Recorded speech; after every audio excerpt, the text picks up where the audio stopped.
typical advice for new business owners is keep the overhead low. So a lot of us, if the zoning laws in our area allow it, start working out of our house, or we just rent a tiny little room somewhere. And we just have like a cheap old massage table, and we try to keep everything as cheap as possible. And of course, we don't have a marketing budget, and so on and so on. And we're just scheduling appointments by our own cell phone and by text messages, and we expect people to leave a voicemail. All this increases the cost to the client that I discussed before.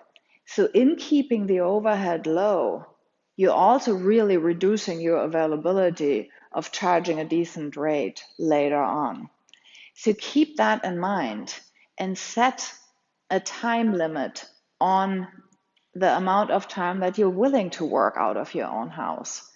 Think about how you would like your practice to be 2 years from now, 3 years from now, and find out how you can work towards those goals.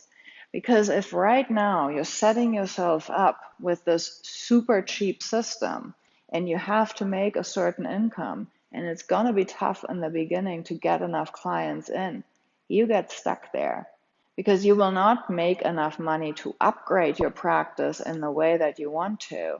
You will be stuck with the clients who are used to paying these super low rates. You will get referrals from all their friends. Well, guess what? They all want that super low rate. That's what they got the referral for.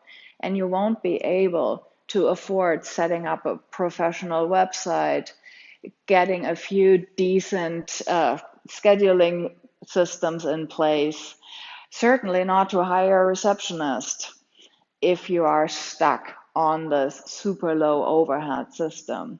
So make sure that when you're starting out, yes, the low overhead is a good idea. I'm not telling you to rent a fancy office downtown. But keep in mind where you want to go and what you want to grow into.